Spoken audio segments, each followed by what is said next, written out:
बिस्मिल्लाहिर्रहमानिर्रहीम। अल्लाह ताला ने अपने प्यारे नबी हज़रत मोहम्मद सल्लल्लाहु अलैहि वसल्लम को वो हुस्न व जमाल अता फरमाया है कि जिसकी मिसाल नहीं मिलती और मिसाल मिले भी कैसे, क्योंकि अल्लाह ताला ने आप जैसा हसीन व जमील कोई और बनाया ही नहीं। सहाबाए कराम रज़ी अल्लाह अन्हुम ने आप सल्लल्लाहु अलैहि वसल्लम के कमाल हुस्न व जमाल को निहायत ही खूबसूरत अंदाज में बयान किया है। हज़रत खालिद बिन वलीद रज़ी अल्लाह ताला अन्हु से कबीले के सरदार ने पूछा, अपने नबी का हुस्न व जमाल बयान कीजिए। फरमाया, मैं तफसील से बयान नहीं कर सकता। उसने अर्ज़ किया, मुख्तसर सा बयान कर दीजिए। फरमाया, जैसा भेजने वाला अल्लाह है उसी एतबार से उसका रसूल भी बाकमाल है। हज़रत हसन बिन साबित रज़ी अल्लाह ताला अन्हु ने हुज़ूर सल्लल्लाहु अलैहि वसल्लम के कमाल हुस्न को बड़े ही दिलपजीर अंदाज में बयान किया है। आप रज़ी अल्लाह ताला अन्हु फरमाते हैं, तर्जुमा, या रसूल अल्लाह सल्लल्लाहु अलैहि वसल्लम, आपसे हसीन तर मेरी आँख ने कभी देखा ही नहीं और न कभी किसी माँ ने आपसे जमील तर को जन्म ही दिया है। आप सल्लल्लाहु अलैहि वसल्लम की तख्लीक बेऐब, हर नुक्स से पाक है। यूं दिखाई देता है जैसे आपके रब ने आपकी ख्वाहिश के मुताबिक आपकी सूरत बनाई है। हज़रत जाबिर बिन समरता रज़ी अल्लाह ताला अन्हु बयान करते हैं, मैं एक मरतबा नबी करीम सल्लल्लाहु अलैहि वसल्लम को सुर्ख जोड़ा पहने चांदनी रात में देखा। मैं कभी चांद को देखता, कभी आप सल्लल्लाहु अलैहि वसल्लम के चेहरे अनवर पर नज़र डालता। बिलाखिर इस फैसले पर पहुंचा कि नबी करीम सल्लल्लाहु अलैहि वसल्लम चांद से कहीं ज़्यादा हसीन हैं। इमाम ज़ुरकानी रहमतुल्लाह अलैह ने एक वाक़या लिखा है कि एक दिन रसूल अल्लाह सल्लल्लाहु अलैहि वसल्लम चहलकदमी करते हुए मदीना मनवरा से बाहर तशरीफ़ ले गए। वहाँ एक काफ़िले ने पड़ाव किया हुआ था और उनके ऊँट चर रहे थे। हुज़ूर सल्लल्लाहु अलैहि वसल्लम ने ऊँट देखे तो एक सुर्ख रंग का ऊँट आप सल्लल्लाहु अलैहि वसल्लम को पसंद आ गया। तो आप सल्लल्लाहु अलैहि वसल्लम ने काफ़िले वालों से पूछा, इस ऊँट को बेचते हो? उन्होंने बेचना था या नहीं बेचना था, लेकिन हुज़ूर सल्लल्लाहु अलैहि वसल्लम को देखकर कहा, जी बेचते हैं। फरमाया, कितने का? उन्होंने कहा, इतने का, और सौदा तय हो गया।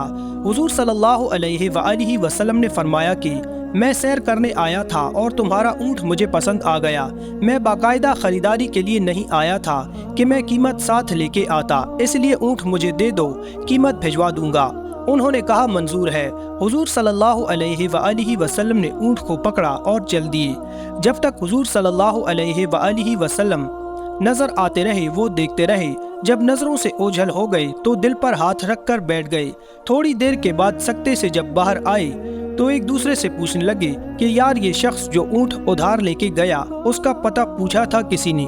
जब किसी को नकद सौदा दिया जाए तो उसका अता पता पूछने की ज़रूरत नहीं होती, और जब किसी को उधार दें तो या आप उसे जानते हो या दरमियान में कोई जामिन हो या कोई चीज़ गिरवी रखी जाए। यार, इतना कीमती ऊँट हमने दे दिया और पता भी नहीं पूछा। कोई पता ही पूछ लेता, किसी को होश ना रहा। एक ने कहा, यार, जब वो बातें करता था तो मुंह से फूल झड़ते थे, मैं तो बस ये ही देखता रह गया। दूसरे ने कहा, यार, मैं तो उसकी आंखें देखता रहा।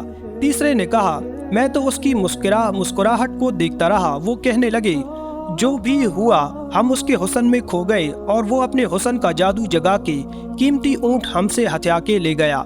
इमाम ज़रकानी रहमतुल्लाह अलैह लिखते हैं कि जब उन्होंने ये कहा कि कीमती ऊँट हथिया के ले गया तो काफ़िले के सरदार की बीवी, जो अब तक खामोश बैठी थी, खेमे का पर्दा सरकाया और उनसे मुखातिब होकर बोली, खबरदार उसके खिलाफ कोई बात की तो अगर वो कीमत ना देने आया तो मुझसे ले लेना, मैं ज़मानत देती हूँ। उन्होंने कहा, अच्छा तो उसे जानती हैं? कहा, वल्लाह मैं भी नहीं जानती।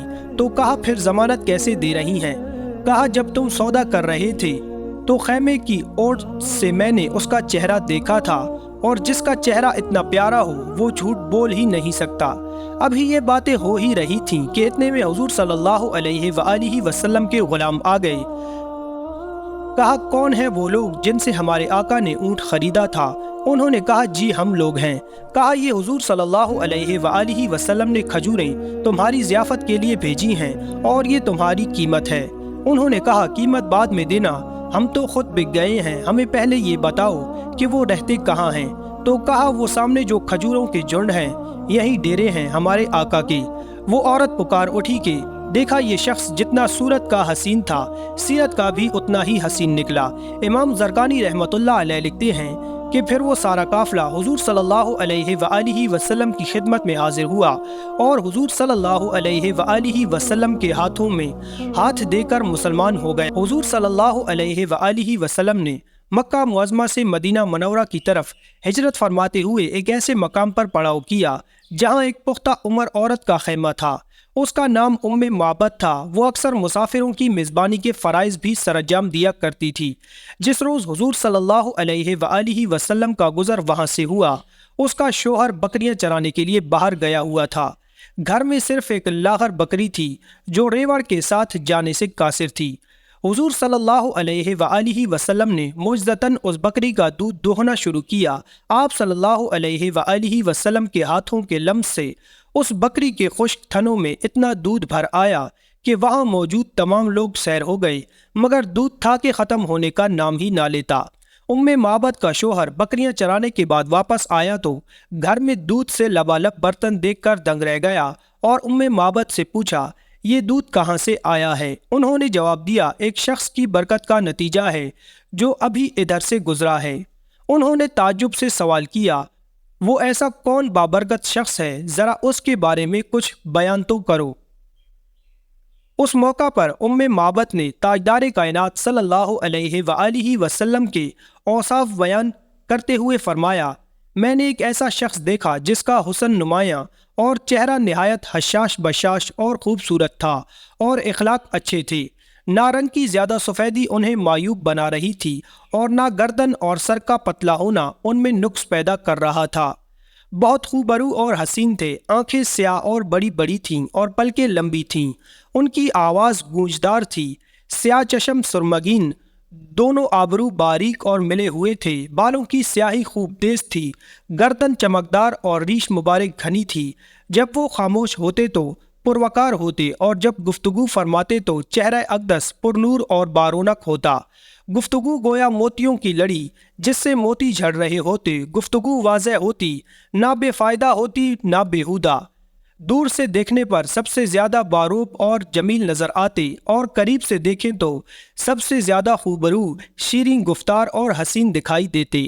قد درمیانہ تھا، نہ اتنا طویل کہ آنکھوں کو برا لگے اور نہ اتنا پست کہ آنکھیں معیوب جانیں۔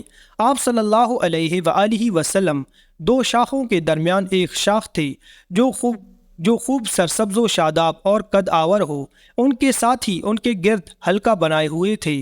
جب آپ صلی اللہ علیہ وآلہ وسلم کچھ فرماتے تو ہماتن گوش ہو کر غور سے سنتے، اور اگر آپ صلی اللہ علیہ وآلہ وسلم حکم دیتے تو وہ فوراً اسے بجا لاتے۔ سب آپ صلی اللہ علیہ وآلہ وسلم کے خادم تھے اور آپ صلی اللہ علیہ وآلہ وسلم نہ ترشرو تھے اور نہ ہی آپ صلی اللہ علیہ وآلہ وسلم کے فرمان کی مخالفت کی جاتی۔ معبد بولی، خدا کی قسم یہ شخص وہی قریشی معلوم ہوتے ہیں جن کا ذکر میں مکہ میں سن چکا ہوں۔ میں ارادہ کر چکا ہوں کہ ان کی صحبت کا شرف حاصل کروں۔ اگر کوئی ذریعہ میسر آیا تو ضرور ان کی خدمت اقدس میں حاضری دوں گا۔ یہ عرب کی ایک دیہاتی خاتون کا انداز بیاں ہے جس میں نبی کریم صلی اللہ علیہ وسلم کے حلیہ مبارک اور سراپا کی تصویر کشی کی گئی ہے۔